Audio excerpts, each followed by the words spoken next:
Hey everybody, it's Keith with Bob C&C here again with my best friend Robert. And I'm here with my best friend Keith. And we're going to talk about all kinds of stuff. Electrical noise. Yes, Electrical interference, EMF. Spikes. In wires, yeah, voltage wires. spikes. Yeah. Yes, and because our machines have lots of wires. Yeah, and actually because stepper motors turn off and on voltages really fast, it causes spikes. Serial communication turns off a voltage back and forth a lot, causes spike. And the router going through those brushes cause all kinds of voltage spikes or EMF. Yep, okay. So believe it or not, there was some work done into the way that we routed all of those wires. You mean you actually did some work to route those correctly? Yes, actually. You suffered over that. Well, I don't know about suffered, but I thought I was thoughtful in the process of where the wires were. Right. And the reason we were is because we wanted to make sure that the communication, the USB, has a clean signal to the controller so that it can send signals out to the stepper motors so everything runs properly.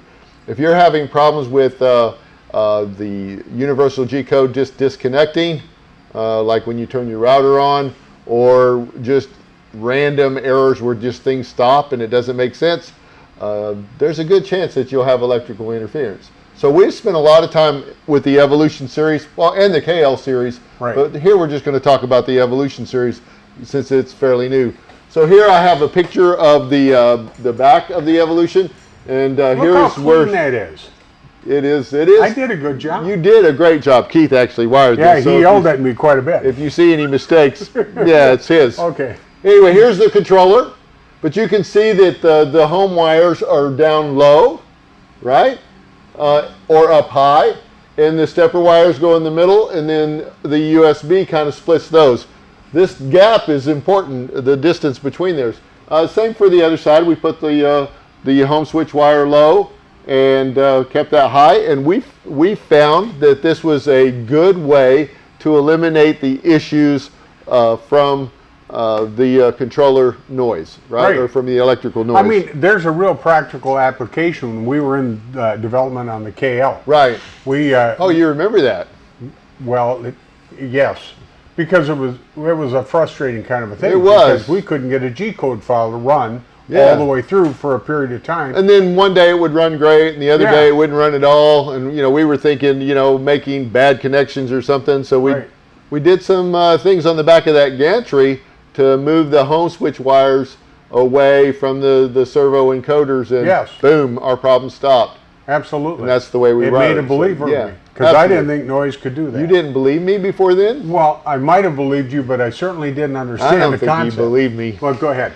Anyway, so the next picture would just be a close-up here. Notice that each wire here is tagged and zip-tied, right? Or it's not tagged, it's zip-tied, right? Zip-tied, yeah. We have a label down below. The Z actually goes up. We want that wire to the power. You can't see it in this picture, but it's got a place for a zip tie.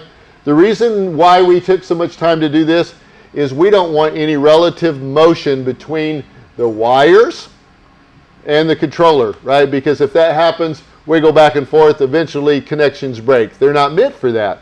So make sure that you take your time and follow the manual. Make sure that these connections are correct and the same ones that you can't see that are in the manual that are above. Now on the sides, we also come down and notice how, again, that we've kept things separate. Once you get to here, this loop is going to be tied up really nicely so that when the gantry slides back and forth, that this wire stays secure. Yes, stays secure. Again, we're trying to keep our relative motion between here and here. Everything else should be fixed. And of course, that is also the same on the other side, even though this USB can be extended out. Right. The only motion that you should have on this USB cable is from this point to this point. Other than that, it should be fixed in a way that is secure and doesn't have relative motion. I think if you guys will do this and take your time, the electrical is just as important as the mechanics of this thing.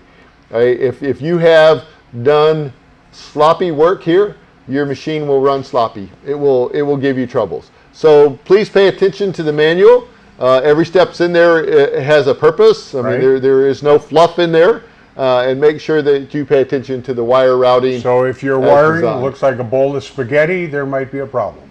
Oh, there will be a problem. Okay. You will struggle through when you're working. You won't get a complete project done very often. So. Well, guys, if you got any questions about wiring or any of the products we sell, you can get a hold of us at the help desk at bobcnc.com. Absolutely. So next time, Next time. we'll see you.